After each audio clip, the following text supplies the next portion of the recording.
Hello everyone, it's Silvia. Welcome back to my channel. Today we're going to have a look at a few mass market decks that I'm really in love lately. And I do this type of video every 3 or 4, 5 months depending. But today I feel like I'm cheating, but you'll see, you'll understand later why I'm saying this. We'll see. Alright, so first of all, let me just start by saying that I love Halloween. And that is not a surprise. It shouldn't be a surprise. You should all know how much I love Halloween. And unfortunately, Halloween keeps you busy, I don't know, what, maybe a month and a half, 2 months every year. If you're really stretching like I do, because I start buying stuff on the 1st of September and I still wallow in the atmosphere until mid-November, maybe actually the end of November. But you know, it's not enough, especially because it's just one part of the year. And then you have something like 10 months in which you're either just after Halloween or it's so too much or too early to be thinking about Halloween. And I think that specifically in the US, if you're in the US, you're probably more acquainted with this term, but you guys have found a fantastic solution to this huge problem. You call it Summerween. So it's basically for all of us who really love Halloween, and in the middle of summer, for you guys, obviously I live in Australia, so for us it's actually really the right atmosphere because it's cold, it's July. You call it Summerween. And I just really love this attitude because it's a winning attitude in my heart, because I always buy, at this time of the year, I always buy a lot of really dark and horror books that I really love to read, admittedly year long, but particularly this time of the year. And for Halloween, I watch a lot of horror movies, I rewatch them. And so when it comes to tarot decks, I feel like it's okay to focus on the darker ones, you know, because it's Summerween and it's an excuse, and that is my official excuse and I'm gonna stick to it, okay? So we're going to have a look at a couple of decks that I'm really loving lately because they are rather dark. And the reason why I think that I'm cheating is because yes, they are mass market, but they're out of print and they've become hard to find. So I don't know whether the spirit of being mass market means that it is easy to find, easy to source, or that is technically a mass market deck. I don't know. You guys let me know what you think. Am I cheating? I hope I'm not. So one that I really love is this one. I mean, when I got it, I knew that I wanted it and it had been on my list for a while. But honestly, I would have never thought that I would have loved this deck so much because it's not even a tarot deck, it's an I Ching deck. And I'm not that good with it. I'm studying it. I want to buy Benebel's book because I like her writing style. And so maybe she'll get me the motivation that I need in order to, you know, get my ass into gear and start learning about I Chings. But oh my God, this is so beautiful. It's so dark, but it's exquisite. It's just deliciously dark. I don't know how else to say, because to me, it's all about tactile feel and also the taste that it gives me. So let me just zoom in. Okay, so let's just have a look. And as I said, this is a deck that was published mass market by Fournier a few years ago, and then it was by the way, the illustrator is Luis Royo. So Luis Royo is a famous illustrator. There's another couple of decks that have been illustrated by Luis, just like the Labyrinth Tarot, also published by Fournier. And then there's another couple of decks, I believe, number 13th, and another one which I honestly don't remember. It may even be called the Luis Royo deck. Really love Luis's art style. Very dark, even when it's not necessarily a dark deck, like the Labyrinth deck is not necessarily dark, but it's really beautiful, really dark. This one, it's called the I Ching of the Dead Moon. So already the title transports you somewhere, right? Because the dead moon, I mean, you think about the moon and you think already about the ebbs and flow of life. You think about the dark side of the moon. There's a lot of references in literature, music, movies, etc. But that moon, that is so awesome. I just really love the title as well. And then you see the image on the box and it's like, oh, so gorgeous. And yes, I have just been to Japan, so obviously for me everything East with an Eastern flavor is always very fascinating, and I'm always on board. But this is just, it's not just that. It just ticks all the boxes. And let me just show you the cards. And this is really the one thing that it will ultimately force me to finally study the I Ching. Now this one is not the easiest deck to start with if you want to start studying the I Ching, because unfortunately there is no keyword on the cards themselves. So this is the intro card, obviously, and as I can show you now, for example here, this is number 1. They're still in order because I'm still trying to write down on a book all the meanings one by one. It is my easiest and most proven method for memorizing something. I don't know if I'll succeed or not, but as you can see, originally before I was using these glasses, which is unfortunately a prescription stronger, just 1 tick stronger than my usual glasses, and it just breaks my heart, because I'm like, okay, but it was just last year that I changed prescription and now I have to change it again. Really? Anyway, so before using these glasses I couldn't read what was saying here, but now I can see it says Dead Moon, and it's the same at the bottom of each and every card. It's just the title of the deck, unfortunately. So obviously you do have the hexagram, because otherwise you wouldn't know how to interpret this. So you do have the hexagram here, and you also have the number, but it doesn't give you the keyword, let's say. And there's many other I Ching decks that at least they give you the components, so mountain, wind, water, fire, etc. That may eventually lead you to learn how to read them. This one doesn't. However, what I'm trying to see whether it's the case or not is if the image actually corresponds to the meaning of the cards. And I haven't gotten that far yet, because I just cannot stop looking at these cards and thinking, oh my god, how gorgeous are these? I mean, look at these cards. And it's just so beautiful. I also really love the art style, the media that has been used. I believe it's a bit of mixed media with color pastels and also watercolor. And it's just really fluid. And even though I'm not an expert, and you guys know that, I feel like fluid is the right adjective to use to describe this type of art, because it feels like it's moving. You're looking at the image and it's just so beautiful that it feels like it's alive. It's coming out alive from the cardstock. So look at this, it looks like a photograph. I just really cannot stop looking at these cards and thinking that this is one of the most beautiful decks that I've ever seen. And I'm kind of bummed, because at the same time I'm thinking, yeah, but it's an I Ching deck, and I know that I'm not gonna use it every day. Even if it were a tarot deck, I probably won't use it every day. I do have a lot of tarot and oracle decks. But when it comes to Lenormand, for example, and when it comes to I Ching or other decks or other systems, even when it comes to tarot deck and their, for example, Marseille, they really have to be beautiful for me to actually want to use them. And or even Thoth. For Thoth is something different, because it does kind of stimulate my brain, so I really like using it. But when I don't have the necessary expertise, like in this case, to actually just pull a card and read it straight away without having to go to the guidebook, you know, if you put all of these experiences together, it means that within 2 or 3 months I will probably stop using this deck, not because I don't love it, because I do, but because I don't have that kind of ease to use. I mean, look at this card. How beautiful is this card?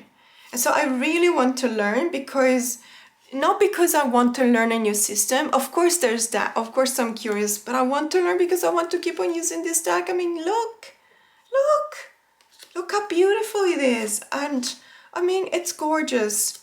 And I really, I don't know why they stopped producing it. You know, when it comes to these kind of things, Fournier is, I believe they're either French or Spanish mass market printer.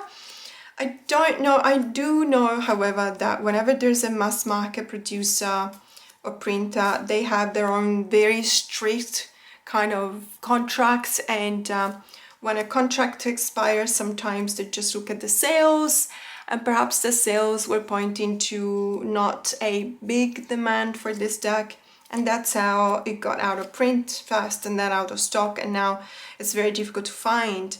But let me tell you, I also shared this when I presented this deck the first time, because I was lucky enough to find it at the Tokyo Tower Museum. And when I did the unboxing, I said be careful, because my very first experience trying to buy this deck was on Amazon. It was a legit Amazon listing, and it looked absolutely like the legit, and it was legit, but it was just a book. So they were just selling the book and not the actual deck.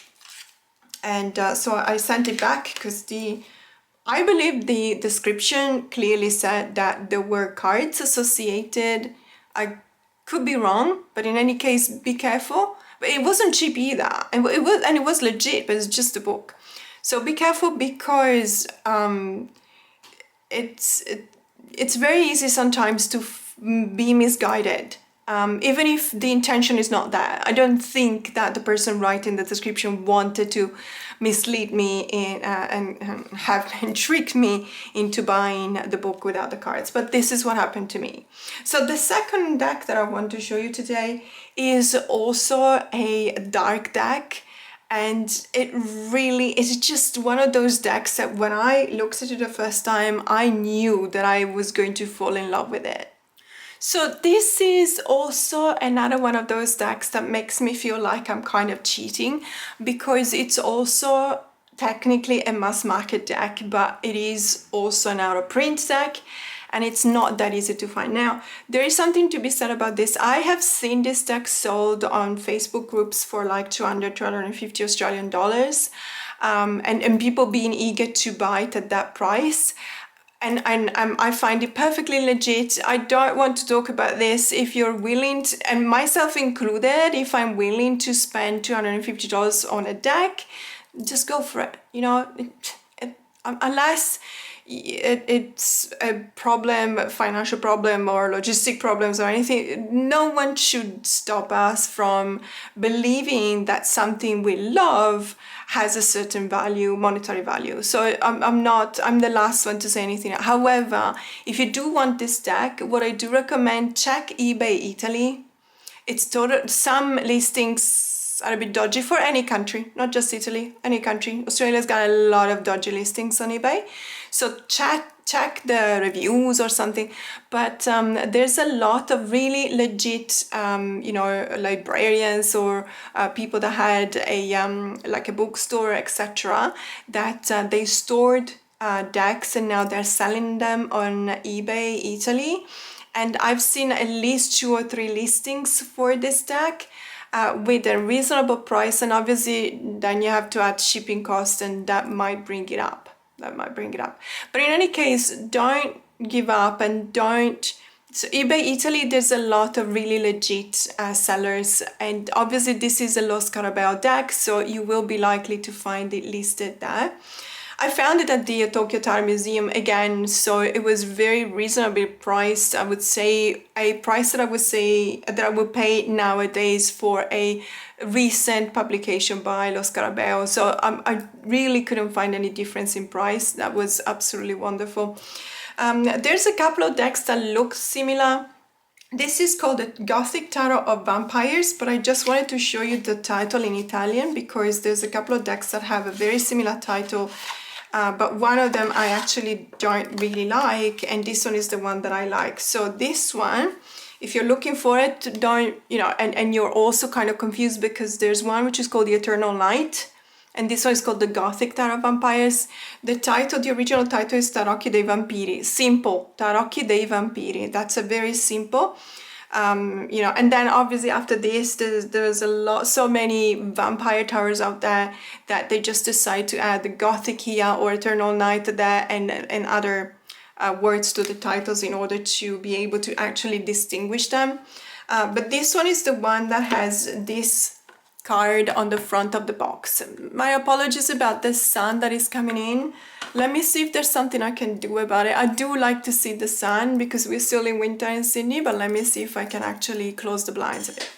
Okay, there's still a little bit of sun coming through, but not as bad.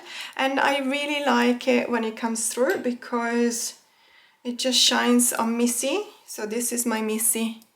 The ashes of my cat that passed away in January. We asked the company that made the cremation to put some of her ashes on this crystal, and so every time that the sun hits it, then I see the rainbow. Isn't it just the sweetest thing you've ever seen? It is the sweetest thing ever. So I still feel like she's with me. So I put her back here. So as I was saying, this one is really gorgeous. I've been using it a lot lately because I really felt like I wanted some vampire energy in my life. And you know, sometimes reading about vampires is not the same. You also want everything vampire around you. And I remember that I bought a lot of horror themed t-shirts while I was in Japan. There's a lot of revival on older movies from the 80s and 90s. And so, for example, I found one that had Near Dark, which was a vampire movie. One of the very first vampire movies that became I would say, a blockbuster. And I wasn't allowed to watch it, unfortunately, because I was too little. I was not allowed to watch it in a movie theater. I believe it was PG-14, something like that. And I wasn't even 14 when it came out. But then I had the opportunity to watch it later, of course. And there's something about vampires. I don't know, there's something about vampires to me. It just really speaks to me of... this is a story, by the way. It's a really, really interesting story that you learn about these characters in these cards, because otherwise it would be not that easy to associate. Well, maybe the association with the Ace of Wands and the bonsai in this case is not that much of a stretch, because a bonsai is made of, obviously it's a tree, it's a miniature tree, so you do recognize the association with the wands, but it's not always that easy. So as I was saying, there's something about vampires. It speaks of a story that is very human. You know, they don't feel like, they don't give you the same feeling as zombies do. So I'm trying to split the hairs here, but it feels like when it comes to monsters, I don't feel like vampires are monsters. I honestly feel that there is so much to be said about the way in which we see ourselves, the image of our body. And by the way, in August, with my Starlight members, we're doing a lot of work on body image. I'm really going all out. We're doing a lot of work on body image, because I think that is extremely important. And I feel like we don't have enough possibilities in our lives, in our daily lives, to do a lot of acceptance work when it comes to our bodies. We are constantly bombarded by images that tell us that we should look a certain way, and I do appreciate the fact that now it feels like we're moving in the right direction, but A, we're not there yet, and I'm talking about social media, but B, it feels like we're being pulled in the opposite direction sometimes. Just let people be healthy. It doesn't really matter. The way we look doesn't really matter. The most important thing is to be healthy. You know, to just eat healthy. Just exercise, do something that is healthy for your body.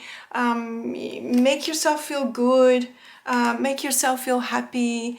Mental health is extremely important, but it is, in many cases, it is strictly related to the health of your body. So I don't know, sometimes it's like, no, you need to be like this, or no, you need to be like that. And you know, in the 70s and the 60s and the 70s, you had to be incredibly skinny. and it felt wrong. And nowadays it's like, oh no, you can eat anything you want as much as you want. Well, that's not entirely true, at least not for me. I wish it were.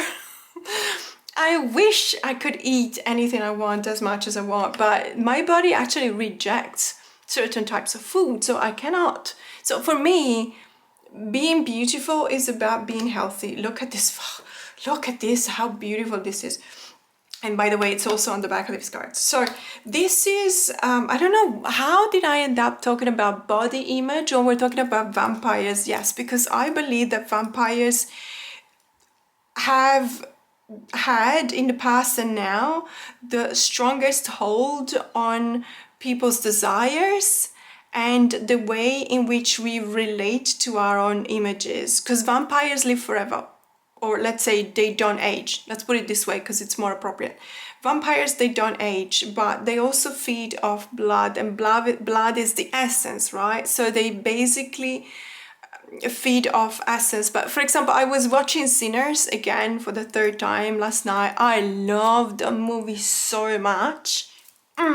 Really, I hope they win like 5 Oscars because they deserve it. And I really love the message behind it. And I know I'm gonna say something that's gonna be people clutching their pearls, I know that, but I would have joined them. Am I the only one? Let me know. Let me know in the comments below. Am I the only one? I would have joined them. Honestly, I would have joined them because there's so many reasons. There's so much in the movie. They talk a lot about accepting to be a part of belonging, being part of a community. And the ones that don't want to join that community, they're ostracized by, others. So I don't want to give anything away just in case you haven't watched it yet. But oh my God, this deck, guys. And as I said, yes, it is a out of print deck. But I promise you that if you check the listings, and I cannot guarantee them, obviously, I'm not the one selling them, but I do know that there's a lot of listings on eBay Italy that are legit and they're not asking for millions. So if you really want that deck, you might be able to find it. Then staying in theme, another deck that it really fulfills my desire for darkness. So I'm talking about this deck. This is the Horror Tarot. Yes, it had to be something related to horror. So this is a Insight edition, isn't it? Yes, this is an Insight edition deck from probably a year and a half, if not 2 years ago. And I have to say, it was released at a time in which Insight Editions was still making everyone upset, because it really felt like most of their decks were just a money grab operation, as in, oh, we just publish, the major arcana is really, really cool, really beautiful, and we get people in, we get everyone interested and invested, and we get everyone buying the deck, and then, we just stop at the major arcanas, and when it comes to the minor arcanas, who cares, right? We just put 5 skulls there, and we put, and we call it the 5 of Pentacles, and so on and so forth. And so you've got so many, let's say, fandom, I think I should call them, decks, that were very upsetting. Like the Ghostbusters Tarot was the one that really upset me the most, because I am an incredible fan of Ghostbuster. It means so much to me. The sentimental reasons related to that are really strong. It was not the first movie, well, maybe it was the first movie that I watched at the movie theater with my mom. And then, or maybe, sorry, not the first, the last, because then she got sick and we couldn't go anymore. So basically, I remember it and all the memories related to that and Temple of Doom, Indiana Jones and Temple of Doom. I remember watching them with my mom and her sister, my auntie, and it was really good memories. And then she just got ill. So I had such high expectations for that deck, and it was so disappointing, because the minors were not just lazy, at times were just confusing. Like I couldn't really understand what they were trying to refer to. But I have to say, this one backed the trend, because this is actually really well done. And I'm using it more and more here, so it really feels like there's a story behind this, and it feels like you enter the scenery. You are called to be a participant or an actor, maybe, you know, taking part of in this movie, in this kind of story. And I love the way in which this has been realized. I believe that not only this is gorgeous, because it is undoubtedly gorgeous, but it's also one of those decks that feels like it's got a very strong purpose. And to me, this is the storytelling deck. Yes, there is a spider. No, I'm not jumping. Yes, I've done some cognitive behavioral therapy to face my arachnophobia. No, it's not working, but I'm still working on it. So it feels like it's the it makes it very clear since the beginning what type of deck this is. It's a darker deck, and it keeps you there. You know, there's no surprises, it keeps you there, everything is dark, but it is a darkness that lets you be in control somehow. So as you can see here, there's a number of, so this is the Four of Swords, for example. It reminds me of the Fall of the House of Ushers, but not the latest edition. There is an iteration from, I don't know, the 90s, something like that, in which there's a very similar scene to this one. Being buried alive is something that actually really scares me to the core. But then again, you look at this and it's just absolutely freaking gorgeous. So what I feel like saying is that there are no surprises here. This is not a shocking deck in the sense that you get into these kind of decks and you know what to expect. I mean, you probably don't buy a deck like this because you want a hug deck, right? If you're me, you probably do. but it sticks to its core, it sticks to its genre, and that's, you know, the promise that there is a contract, there's a promise between whomever creates a deck, whomever publishes a deck, and me, that I'm buying it. There's like an unspoken kind of contract in which I say, okay, I'm giving you money, okay, to buy your deck, because you're promising me to, you know, to give me a product that fulfills a certain space, fulfills a certain need. So if I'm buying a horror tarot, I'm expecting it to be a horror tarot. And that is exactly what it is. And I just love how purely horror this is. And out of my many horror or darker decks, honestly, this is mass market. It's very easy to find. It's affordable.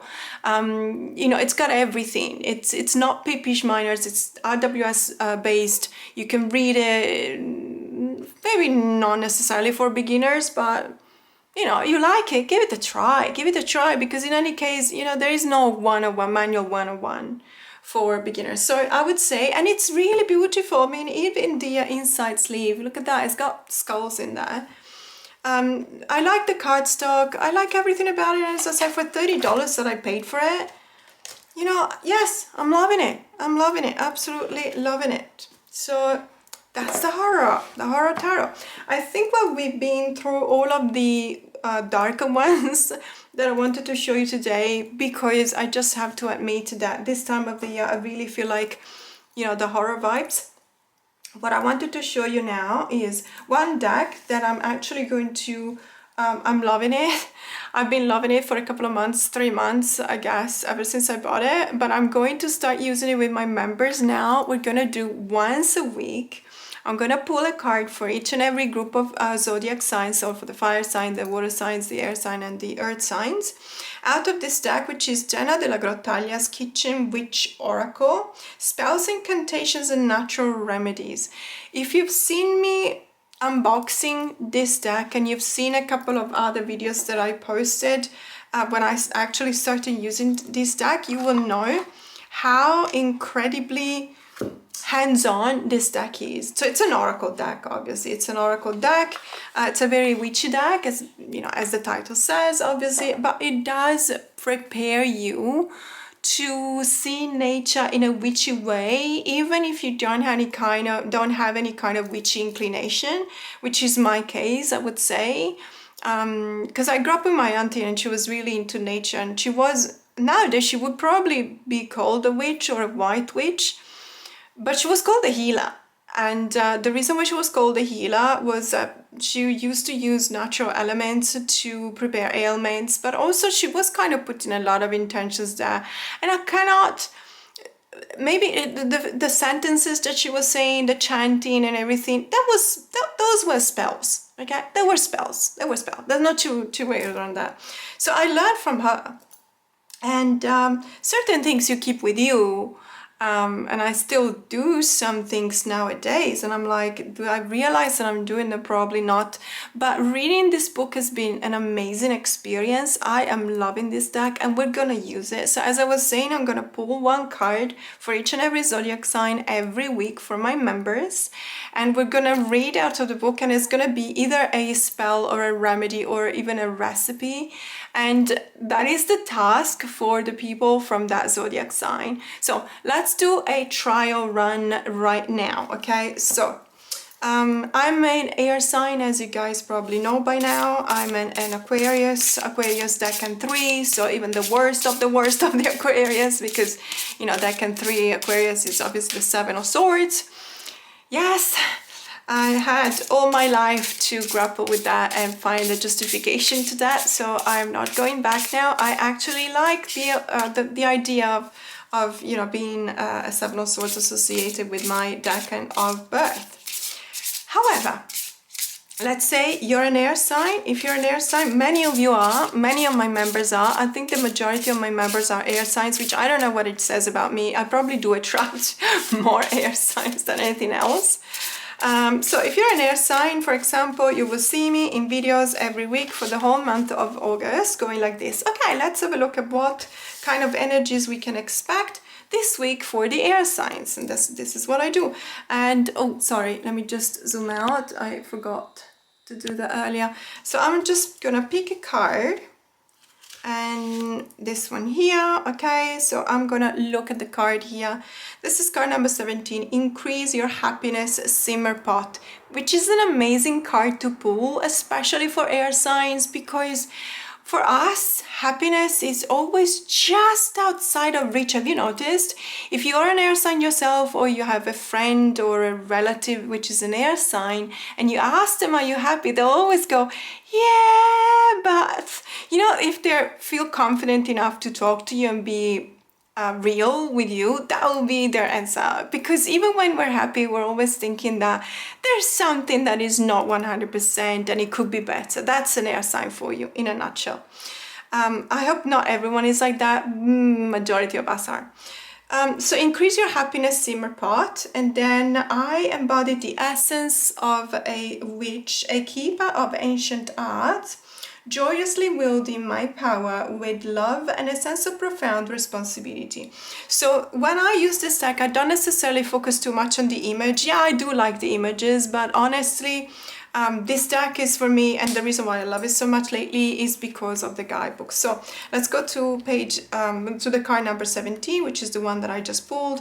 And you've got this one, you've got these instructions. So obviously there is a repetition of the sentence at the bottom of the card here, so we can go directly into this page.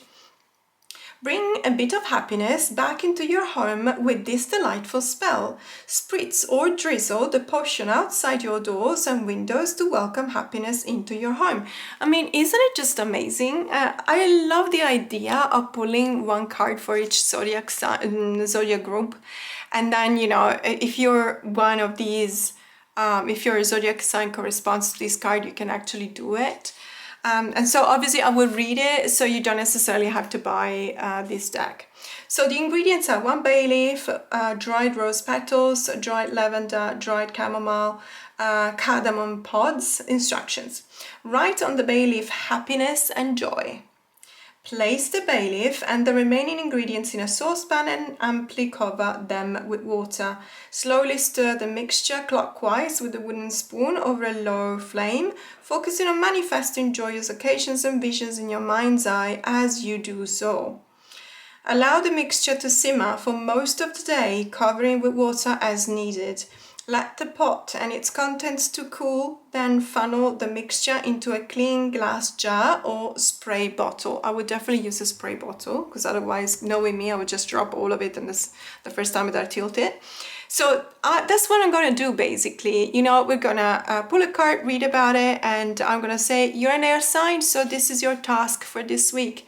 And let's see if it works. It's gonna be amazing. So loving this deck because of all of the things that you can do with it. It's one of the decks that is most hands-on that I've ever seen. And as I said, to the point that honestly the images, yeah, I like them. I mean, it's Jenna della Grottaglia, we know her. But it's not necessarily the most important thing. For me, the most important thing is definitely what you can manifest, what you can do about it. Sometimes it's just a matter of reciting a spell. Sometimes it's a matter of cooking something. Sometimes it's just meditation. But spell sachet for lucid dreams, for example, protection for self-simmer, pot, new month's money manifester. You know, there's stuff that is actually really relevant for our everyday life, I think. Sometimes it's just recipes, for example, the limoncello blessings, which is pretty cool. A new job, a raise, juniper, mugwort, spell sachet, simple soul protection for home. You don't, even this one, because sometimes people will say, I don't have this, do I need to buy it? And I know that for a clean recipe, you definitely need the ingredients that are listed here, but I don't want people to feel like they have to buy stuff that they don't have. So sometimes you can even choose a very simple one. I mean, everyone has got salt in their place, in their kitchen. So really loving this deck lately. I highly recommend it. Again, this is a rock pool deck. It's a very affordable one, mass market. It's been published, I believe, a few months ago. So it's probably available worldwide, or at least where they choose to publish. So amazing.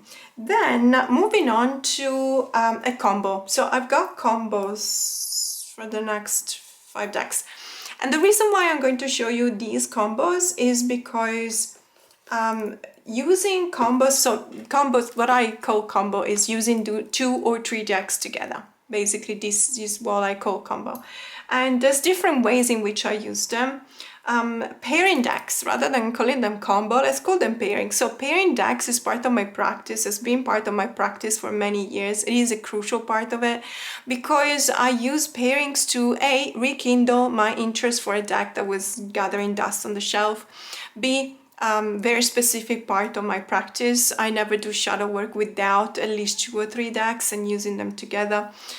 Same goes for inner child, especially healing the wounds. Sometimes I also do divination when requested. I always use pairings between tarot and oracle decks when I do, for example, the Wheel of the Year and the 6 months ahead readings. There's a number of reasons why I pair up tarot and oracle decks. And sometimes it's 2 oracle decks, sometimes it's just 1 and 1. It really depends. I was filming last week when I received the Unicorn's Journey Oracle from Lisa Papez. By the way, at the time of filming, I don't know though, at the time of posting this video, at the time of filming, the Kickstarter campaign is still on. So if you haven't backed this Oracle deck yet, you can. And I'll make sure to post the link in the description box below. Although, as I said, I'm not entirely sure 100%. I may post it that there's still 24 hours to go. I'm not entirely sure, please don't be upset with me. I did an entire video in which I presented this deck, so you can watch that one for reference, and I posted it on time.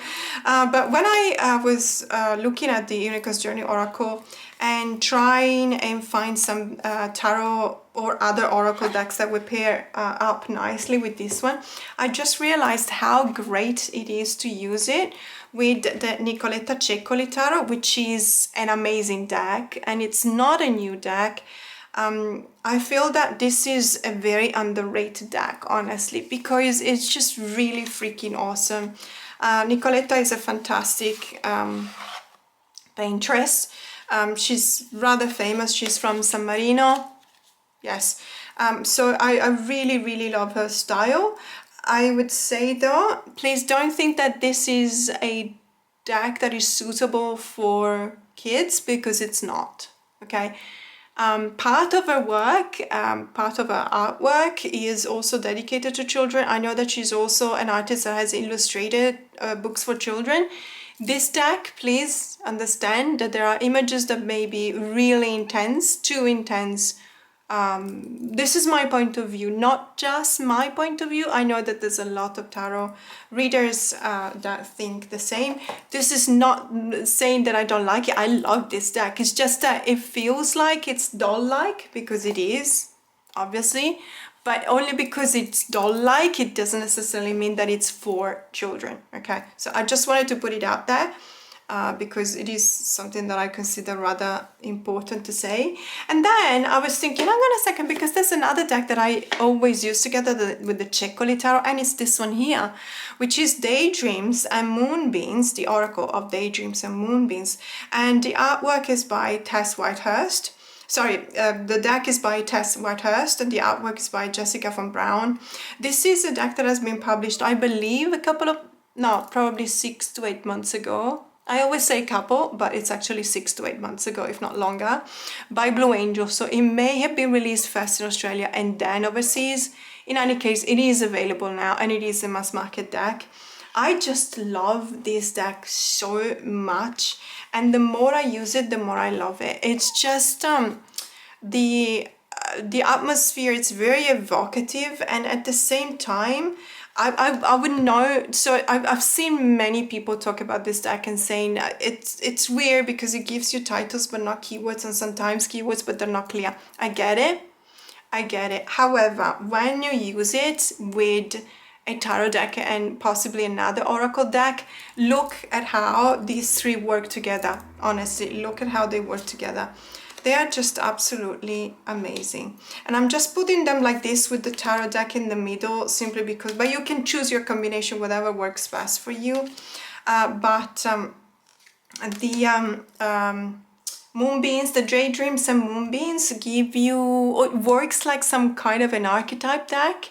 And then you start with this one and you think to yourself, okay, caterpillar love, which is changing, right? So caterpillar love. Caterpillar is the symbol for changing. It's a symbol for going from something ugly, or not necessarily ugly, but unrefined, unfinished, or in progress. And you go through the 6 of Pentacles, which is coming from the tarot, the Czechol tarot, and you think about this ambivalence, right? The coming and going, the giving and receiving, the fact that there needs to be a bidirectionality into this exchange. The 6 is, numerologically speaking, is always talking about a transition, but in this case, in the suit of the earth, it's a bidirectional, it's a transition that goes both ways. And then you're looking at sustenance, and sustenance is also related to this feeling of earth from the Unicorn's Journey Oracle, and it says growth, nourishment, cultivation. Isn't it just absolutely freaking awesome? We're talking about the caterpillar love. It's something that needs to be nurtured. It's something that needs to grow. It starts very little and probably a little bit ugly, let's face it, because caterpillars are not necessarily beautiful, but it does contain the promise of blossoming into something really gorgeous. But it needs to be going both ways. You know, it needs to have this effort of transformation, and it grows with the sustenance and the nourishment. I promise you that this is completely random. I'm just pulling the cards, but I can assure you 100% that on top of everything, you will have something like this. You have the lucky unicorn with the self-reliance unicorn. So I promise you that the experience of using these 3 together is unforgettable. It is something that resonates a lot when it comes to creating bonds with and bridges between the images. I think personally that the Czechol and the Daydreams and Moonbeams have more things in common when it comes to the art style, but it is the power of the Unicorn's Journey Oracle that actually gives you a way to interpret the cards. And let me tell you, this is just, it's been blowing my mind. So Ghost Girl, the Ghost Girl that has a light in this candle, and there is this idea of identity. Because obviously a ghost is a ghost. A ghost has lost its identity. A ghost is stuck in a plane of existence that is neither here nor there. So there is this quest for identity and everything. And you got the Eight of Cups, and the Eight of Cups is basically the same. You're not a ghost, but you're turning your back to something that was solid.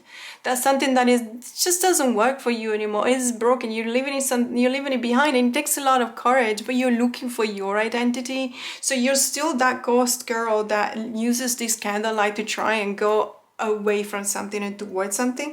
And then there's arrogance, and it's an ego, entitlement, narcissism. And you think to yourself, related to the Eight of Cups, am I leaving too soon? Am I leaving for the wrong reason? So this is really prompting you to do a lot of work with this. I just love the way these three work together. And yes, I'm kind of cheating because the Unicorn's Journey Oracle is not a mass market deck, but these two are. The Daydreams and Moonbeam and the Czechol Tarot are definitely mass market. So this one Blue Angel, this one Scarabeo.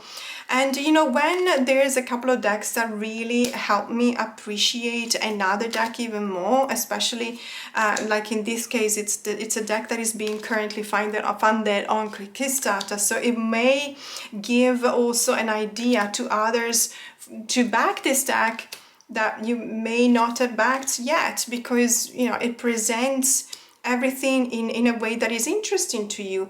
The Daydreamer with the sirens here and more and the sprites and spirits here, it's just really, really resonating. Whether you're using it for a very specific purpose. We got more mermaids here, and mermaids, unicorn mermaids here. So there's a lot of really common elements. There's also a certain whimsical aspect to both. I would say all three the decks have some kind of a whimsical aspect, although I would say that the Unicorn's Journey feels slightly more serious than the Daydreams and Moonbeams, and the Czechol can be misinterpreted as whimsical. It's not. I don't know whether I'm making myself clear. This is not. I wish I could pull one of those cards that really make me feel like there's something to be said about them, but I believe it's one of them is the Ten of Knives or Ten of Swords, and I just sometimes I feel like there's a few cards in this deck that they kind of, I don't know, they're a bit too strong. I don't know if I'm explaining myself, but yeah, that's the way I feel. That's what I feel. Majority of the cards are absolutely fantastic. All of them resonate. Some of them really makes me cringe. Is that the word? Not in a bad way. I love that. Look at the Five of Cups. Isn't it just absolutely gorgeous? So I love them. I really do. It's just that sometimes it kind of shocks me a bit. I don't know. Maybe I'm being prude. Maybe I'm prude. You know what? I'm prude. There you go. I am very prude, and it's entirely my fault. Sorry about that. But I just wanted to really draw your attention to how beautiful these decks are together. I just absolutely adore them. Okay, so the next deck is another mass market deck, because if I'm cheating, I'm not cheating on the mass market indie deck. I'm just cheating on the is it still in print kind of thing. But this one is just, guys, I remember doing the unboxing and going completely berserk about this Oracle deck that I'm going to show you. It's a recent one, but let's say within this year, I think it was published this year. This is just a complete surprise every time. Every time I use this deck, it's just really ticking all the boxes, but also being incredibly relevant to the situation that I want a bit of clarity on.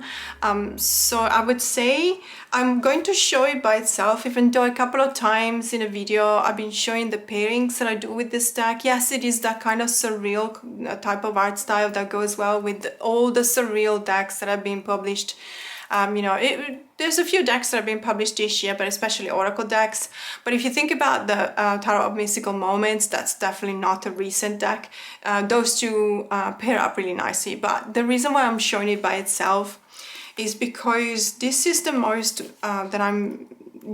let's say it's the way in which I'm using it these days most of the time. I just am in complete shock at how strong the message is coming out of these cards. And I think that, it cannot just be coincidence. I mean, sometimes you may be lucky if you're a tarot illustrator, a tarot creator, or an oracle, and you produce a card and everyone resonates with that card and it becomes very famous, and maybe you do a lot of sales because of that card. But this is just every single one of them. I mean, there's no miss in this deck, seriously, and that is not something that I say lightly. I mean, you watch my video, you know that. It's not that I'm hypercritical, but I don't shy away to saying, okay, this one doesn't work for me, this one does, etc. When it comes to these cards, I'm always like, wow, it's almost as strong as the Cries of the Souls oracle, which is really like, oh my god, for shadow work. It's just I didn't want to show it here because I did show it in one of the top 10 mass market deck of 2025 so far. I think I showed this one as well.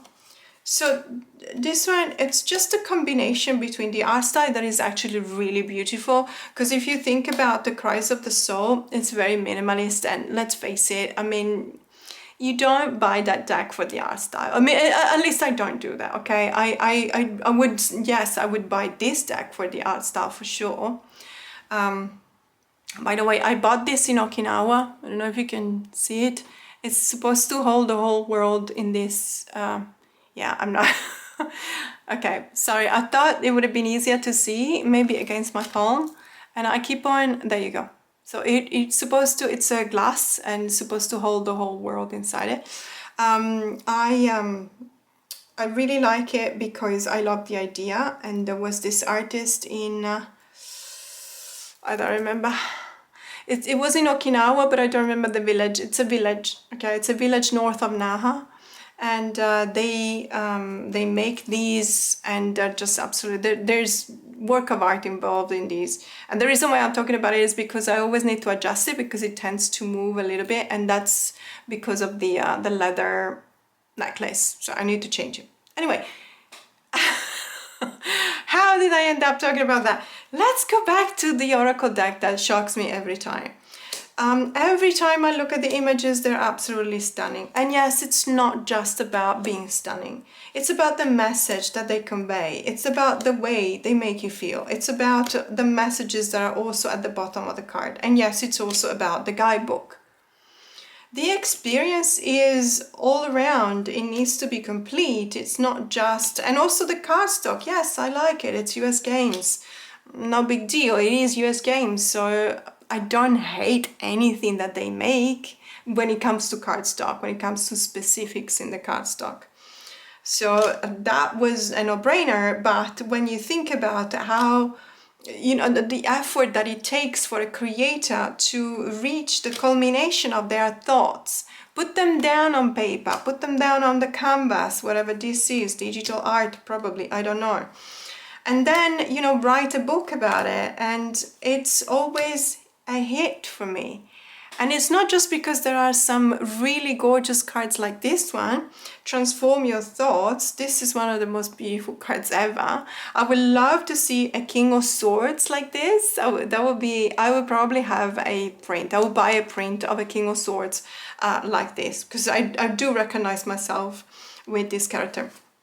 It is not just about, the art style, and the whole production is something that contributes to you, the reader or the collector, to bond with the deck and to fall in love with the deck. And sometimes it's meant to be, sometimes it's not.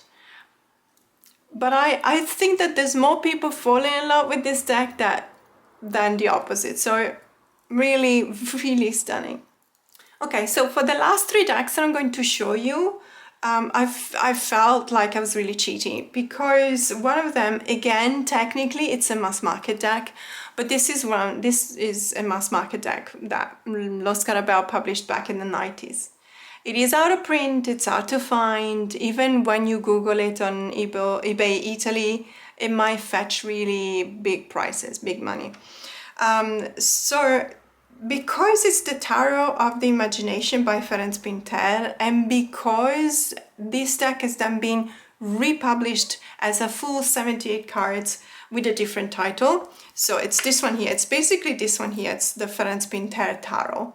This one, I felt like I needed to show you both because my love is for this one, but the reason is that this was a majors only. It was on my list for a while. I always wanted, I am actually looking into buying eventually all of the decks that were published in this format by Los Carabeo in the 90s, and I've got quite a few already.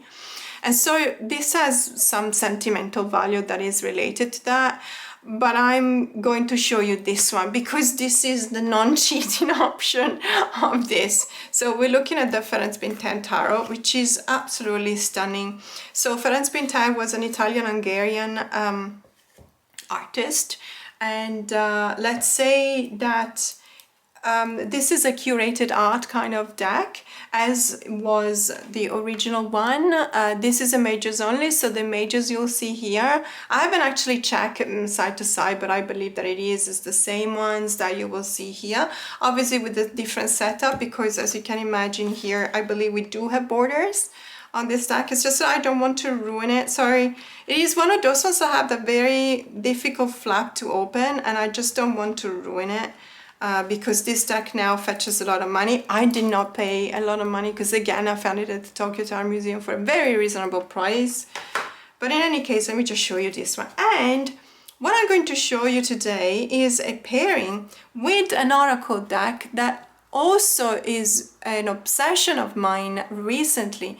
And they came to me, like the will to use them came to me at different times. But then once I happened to have them out, both of them on my desk, close to each other, and I started flipping them and I thought, these two actually work really well together. I had no idea because you wouldn't think about it. So this is the Untamed Spirit Animal Oracle, Wisdom from the Wild Within. And this is illustrated by Rocco Lombardi and edited by Francesca Matteoni. So you guys know that I always pay attention to Francesca's decks because I really feel like Cecilia Lattari and Francesca Matteoni are my favorite Italian deck producers, deck creators, together with illustrators such as Corrado Roy, for example. Corrado Roy is my love for illustrations of all time because of Dylan Dog. You guys know that. If you're Italian, you will know.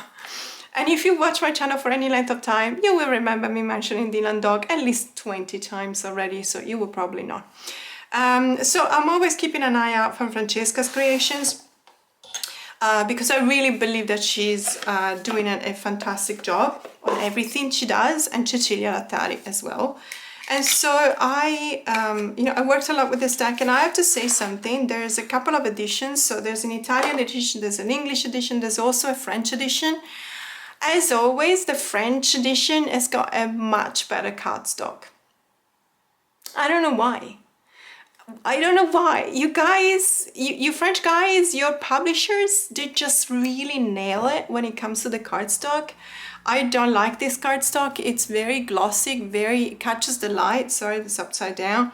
I honestly don't think that when you have an illustration that is in black and white, you also need some glossy finish on top. Of course, its glossy finish is beautiful. Of course it is.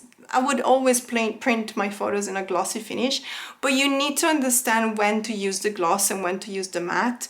And I also know that if I want to put something in a picture with a frame, for example, gloss covered by glass, no, it just doesn't work. It's money down the drain, not to talk about the fact that sometimes the ink migrates and it gets stuck to the glass. So no, I tried it, trust me, I tried it before, doesn't work. There's actually chemical reasons why it doesn't work. So in this case, it's not like I'm gonna put it on the frame, but it just, I don't know, I would have loved a matte or at least a semi-gloss kind of cardstock. But this is not the reason why I'm showing you these two together. This is just, I don't know, it just, it brings up the hidden message of the tarot cards, because this is curated art, as I was saying earlier. So sometimes you do have a bit of a risk when you have a tarot deck that has been based on curated art, because the art was not made on purpose for the tarot, the meaning of the card. And so you need to lead. So it's a very difficult job, but because you need to choose the right image, but you also need to make the public, me, the buyer, the one that reads tarot, understand why that was chosen, and that's not always easy. I think they've done a fantastic job, but this one, the oracle, really brings up the meaning of the cards, and you can see that here, for example, with protection and faith and the strength card and the Eight of Wands. There is this sense of really restricted power in the Eight of Wands, of lack of directionality or lack of sense of going into one direction. But you can bring that up with the strength card and protect that energy with the bear. So what I'm doing with these two together, loving the cat card. By the way, this is my cat Missy. We talked about Missy earlier. There she is. Hi, Missy. What this does as an animal deck, you can use it in two ways. And I found that my way of thinking about the value or the energy and the vibe of a certain animal correspond to the keywords that are associated. It's not always the case, and it doesn't have to be always the case, but it works really, really well. And when you do focus on that, the coyote with intelligence, for example, but also unpredictability. And what you've got here is the Four of Wands with this sense of the celebration of a union, you know. But the four is also, when you look at it numerologically speaking, it's the minor arcana that is embodied in the constellation of the Emperor. So it brings order after chaos. That is the duty of the Emperor. So there is this sense of intelligence, and order and intelligence have the same matrix. So there is this sense of looking at chaos, dividing it into categories, conquering it, and then reducing it back into order, which is also the inspiration behind the contract of the Four of Wands. The marriage is a contract. So there is this kind of bridge that you can build with that. But at the same time, it brings in the idea of the hermit. That's the unpredictability. That's when you retire from the world, from the lights of the world, because you need to be within yourself and understand what truly matters to you. And so this gives a new light of understanding to the other two cards of you reading. So this is the way in which, or the process that I'm using in order to read these cards. But it's just really crazy how perfect these two are together, because, and let's face it, when it comes to the aesthetics, it might not necessarily work. Sometimes it might, but it's not what I'm looking for. This is not what I'm looking for. It is the connection and the bond of the vibes and everything that they can actually give you as an experience when using the decks. For example, I love this. I was looking at Seahorse of fatherly power and constancy, and the Ten of Wands with, you know, bringing this kind of burden, which is typical. Whenever I think about my dad was a Ten of Wands 100%. He all constantly felt the burden of carrying something that was not even for him to carry. That is very typical of his personality, or used to be. And he knew, it was smart enough that he actually knew that, but there was nothing he could do about it. So there is this sense of, it reminds me of my dad.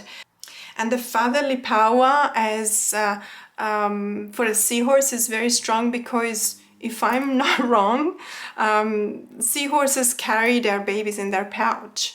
So it's the male that does that. So obviously there is this renewed look at how and what it means to be a father, and maybe carrying that burden, even though I felt like judging my dad, not judging in a bad way, but, you know, always pointing out, why would you do that to yourself? At the end of the day, maybe that was what he was supposed to do, and that was his way of being a father, or carrying that burden. And you look at the Eight of Cups, and, you know, there is this sense of turning your back to that. And I really like it. I'm not going too personal in this, but that is something that really belonged to the way in which my dad actually looked at his life and confronted himself with everything that has happened. So this is a really strong journey that I am doing with these two decks together was completely random. As I was saying, it just so happened that these two decks that I was working with by themselves were just laying together side by side, and it's serendipity, sometimes it is, and we need to listen to our inspiration sometimes, because we can actually find stuff that really, really works. So I was happy to show you these 10 mass market decks today. I hope that you don't think that I was cheating, because some of them, even though they were technically mass market, they are not on print anymore. I still think that they're mass market, and as I said, for a couple of them it might still be easy to find them on eBay Italy, for example, because they were La Scarabeo. In any case, that was it for today. Thank you so much for watching. I will see you in a few days. Bye!